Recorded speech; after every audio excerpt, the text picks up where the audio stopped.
Avval nima qilish kerakligini bilmaslik krizisi. Doktor Yusuf Al-Qardavi. İşlarning ahamiyat jihatda eng oldi turadiganlarga ko'ngil bilmasdan, muhim emasni muhimning o'rniga qo'yilish yoki zarur emas ishlarga zarurlik muomalasi qilish va muhim bo'lganga hech ahamiyat bermaslik krizisi ba'zi avomlar ichida to'xtab qolmasdan, balki o'zlarini ilm ahli deb sanab olgan va dindorlik da'vosi qiladigan kishilar orasiga kirib, umumlashish darajasiga yetgan. Bundaq bo'lishning asosli sababi dinni tushunmaslik va to'g'ri bilim hosil qilmaganlikdandir. Ilm ilishning eng muhimlarini muhimlardan, eng afzallarini afzallaridan, to'g'rilarini xatolaridan, yaxshilarini yomonlaridan ayirib berishga kepildir. Ilm har qanday bir ishning yoki narsaning qimmatini, bahosini belgilab beradigan o'lchamdir. Ilm ma'rifatning nuridan dinni to'g'ri tushunishdan mahrum qolgan nurg'un kishilar diniy masalalardagi chek-chegarani ayıra olmay, oshirib o'tish yoki nazardan saqit qilishdek pasifligi bilan dinga ziyonkashlik qiladi. Niyati durust, ixlosi sog'lom, biroq bilimi yetarsiz, diniy tushunchasi oz nurg'un kishilar ahamiyat jihatda ikkinchi darajada kelgan kishilar bilan mashg'ul bo'lib, birinchi darajada kelgan zarurlarga ahamiyat bermaslik, afzal ishlarni tashlab qo'yib, oddiy ishlarga berilib ketish xohish bilan din nomidan kechirilmas xatoliklarni sodir qilmoqda. Biror amal yoki biror ish ma'lum bir vaqtga nisbatan to'limi zarur.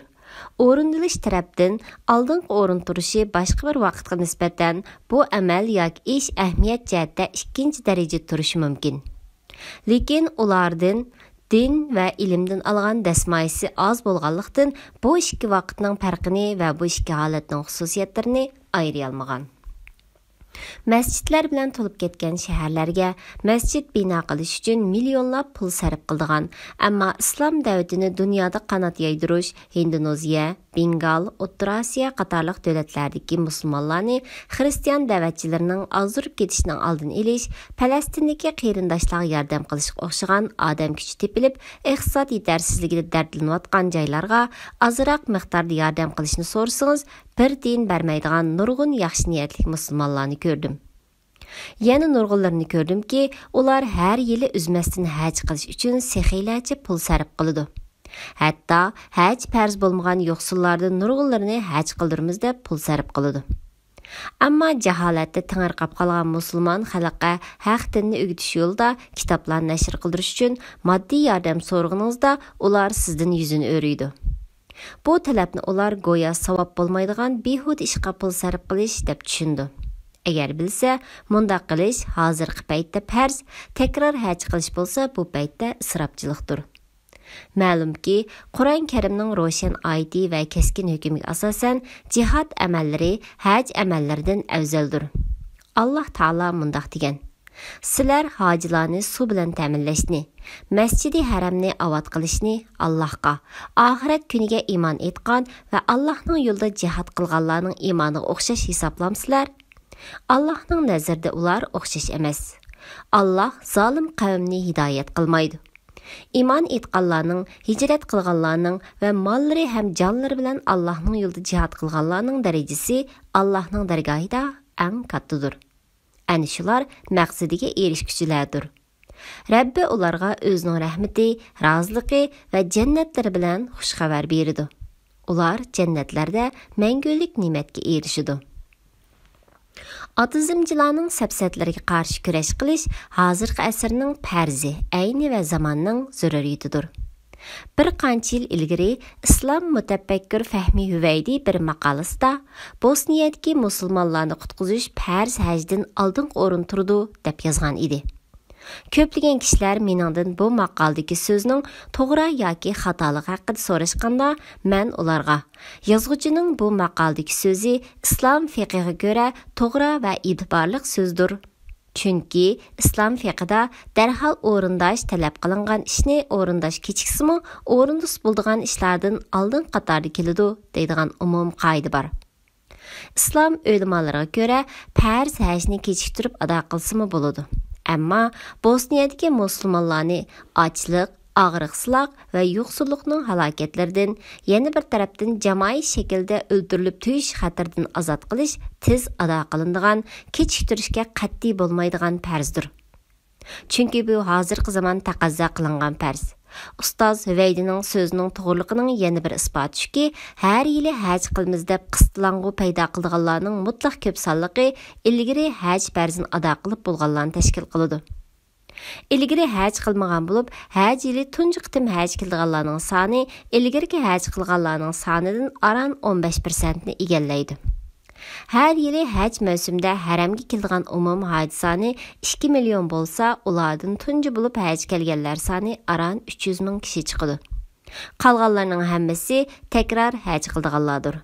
Kaşki, her yili haj chiqim uchun har biri minglab sarf qilgan shu pulning yarmini yoki charkini bo'lsa-mu, moddiy yordamga zarur ehtiyojli bo'lgan musulmon qarindoshlarning holini yaxshilash yoki islom da'vatini qanot yaydirish, xurofotlarga, dinsizlikqa qarshi kurash qilish yoki xristianlashtirishning oldini olish yoki mustamlikchilar tarafidan ezilgan qarindoshlarimizning o'z mavjudiyatini saqlab qolish ishlariga yordam qilish yoki ularning haqqoniy kurashlariga yordam qilish uchun sarf qilsa, nima degan yaxshi bo'lar edi. Chunki hozirgi zamonda g'alaba haqiqatning kuchiga emas, balki kuchning haqiqatiga mansub bo'ladi. Tibobat, adabiyot, injenerlik, yezigilik fanlarida o'qib natija qozongan nurg'ulg'an ixloslik va diyonatlik yoshlarning islom da'vatiga o'zimizni ataymiz degan da'vo bilan taxassuslarini tashlab ketayotganligini ko'rdim. Ularning mazkur taxassuslarda yetishib chiqishi farz kifoya amallardan sanaldi. Farz kifoya tark qilinsa, bütün musulmonlar gunohkor bo'ladigan gap. Bu yoshlar bilsa edi, o'zlarining taxassuslari doirasidagi ishlarini ham ibodat, ham jihad qatoriga kirgizalaydi emasmi? Chunki odatdagi tirikchilik ishlari niyatning durust bo'lishi va qitirqinib rivojlik qilinishi, shariatning cheklimlariga rioya qilgan bo'lish sharti bilan ibodat qatoriga o'tadi. Musulmonlar hammasi o'z kasbini tashlab da'vat yo'liga kirib olsa, musulmonlarga manfaatlik nurg'un ishlarni kim bejirdi? Da'vatni har kim o'zining tirikchilik kasbi doirasidami ilib bora oladi emasmi? Chunki da'vat til bilan bo'lmaydi, balki amaliyotda namoyon qilish va boshqalarga islomni yashab ko'rsatish bilan bo'ladi. Payg'ambar alayhissalom shunday qiladi. Sahobalarning hammasi kasb egalari edi. Payg'ambar alayhissalom ularning hech qaysining kasbini tashlab, tirikchilik ishlarini tark etib, kishilarni Allohning yo'liga da'vat qilish uchun chiqishga buyurgan emas. Ular o'zlarining kasbi, hunari va tirikchilik ishlari bilan shug'ullanadi. O'zlarining amaliyati va hikmatli usul bilan kishilarni dinga da'vat qiladi. Jihad qilish vaqti kelganda ularga uqtirish qilinadi. Shu vaqt ular ishlarini tashlab jihadga hozir bo'ladi. İmam Abu Hamid Al-G'azzali o'z zamonida musulmonlarning boshqa fanlarni qo'yib, faqat islom fiqhini o'rganishga yetib olganligiga qarshi chiqqan. Chunki shu vaqtlarda musulmonlarning diyorlarida musulmon doktorlar bo'lmaganlikdan xristian yoki yahudi doktorlar ish beshida edi. Musulmonlarning kasallarini davolash ishlari shularga topshiriladi. Yana nurg'un musulmonlarni ko'rdim. Ular musulmonlar jamiyatiga, shundaqla insoniyatga foydali bo'lgan ishlarda emas, faqat hech kimga foydasi yo'q, balki ziyni ko'p ishlarda va muhim bo'lmagan diniy masalalarda talash-tartish qilish bilan umrini o'tkazdi. Masalan, aminni ullik degan afzalmi yoki ichidimi? Ayollar masjidlarga kirsa bo'lamdi yoki harommi? Ustalda o'tirib tamoq yeyish bidatmi yoki emasmi? Qo'shiq va orlarni ishlatishga bo'lamdi yoki bidatmi? Bularni tartishning kimga foydasi bor? Musulmonlarning dushmanlariga foydasi bor. Chunki ular musulmonlarning mushundaq bexudligidan foydalanib, ularga xirs qilishni tepilmas fursat deb biladi. Yana ba'zi dindor sifatlik muxlis nomli farishta qiyofatlik yoshlarni ko'rdimki, ular ota-onasiga, qavm qarindoshlariga qo'pol muomala qiladi. Chunki ularning e'tiqodida o'zlari va o'zlarining tipidagilardan boshqa hamma kishining e'tiqodi buzuq, dini naqis, yo'li xato. Şoň ularga kafirga, mushrikka qilgan muomalani qilish kerak deb tushundi. Ularga qattiqlik qiladi. Halbuki Qur'on Karim kafirlarga, mushriklarga, hatto dushmanlarga qoidalik va adablik muomala qilishga chaqirdi. Hatto bolasini kufrlikqa zo'rlagan ota-onaga yaxshi muomala qilishni tavsiya qilgan. Qur'on Karimda mundaq kelgan: Agar ota-onang seni sen bilmaydigan narsani manga sherik keltirishga zo'rlasa, ularga itoat qilmagin. Ularga dunyoda yaxshi muomalada bo'lgin. Yani şundaq dindar sifatlik, muxlis namlıq, pəriştə qiyafətlik, uzun saqqallıq kişilərinin köp sallığı kişilərə qopal muamil qıldığan, işlətgən adamlarının iş haqqını verməyi qaqışdıdığan, idari cəmiyyətlərdə iş beciriş üçün aldığı barğanlarını közgə ilmaydıgan, səbəbsiz ularının vaxtını zayı qıldığan, namazğa barımız degen bahani bilən saatləb yoqab getib, nurgun kişilərini qiyinçılıqlarga saldığan, salam qılsı qaytırmaydıgan, vədisiga vapa qılmaydıgan, əxlaqı naçar insanlardır. Yani şundaq dindarlar var ki, ular oğurlardır. Ular qandaq oğurlar degende, ular başqalarının qimmatlik vaqtını oğurlaydigan oğurlardır.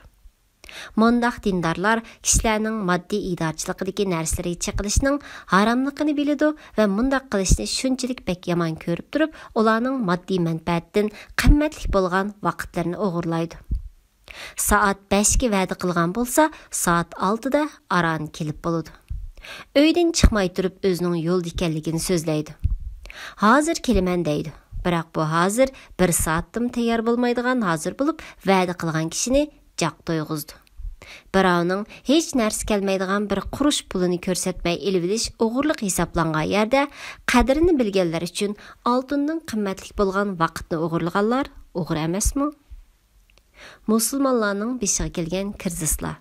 Birinchi, muhim bo'lgan farz ayin amallarni qayirib qo'yish. Masalan, kishilarni yaxshi ishlarga buyurib, yomon ishlardan to'sish. Namoz, zakat va ro'zaning oldida kelgan muhim farzdir. Mümin erlar, mümin ayollar bilan bir-biri bilan do'stdir. Ular kishilarni yaxshi ishlarni qilishga buyuruydi, yomon ishlardan to'sidi. Namozni to'liq ado qiladi, zakat beradi. Allohga va Allohning payg'ambariga itoat qiladi. Ani shularga Alloh rahim qiladi. Alloh haqiqatan g'olibdir, hikmat bilan ish qilg'uchidir. Bu oyatda amru ma'ruf va nasihat, namoz va zakatning oldida keltirilgan.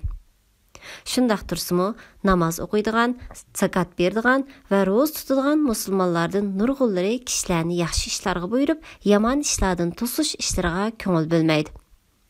Ko'z oldida birov shariatga xilof keladigan yomon ish qilsa yoki yolg'on so'zlasa, uni ogohlantirmaydi. Biror qatim 5 minut vaqtini chiqarib qo'shnilaridan, tuqqanlaridan va yaqinlaridan namoz o'qimaydiganlarni chiroyli usulda masjidga elib berishni o'ylabmi qo'ymaydi.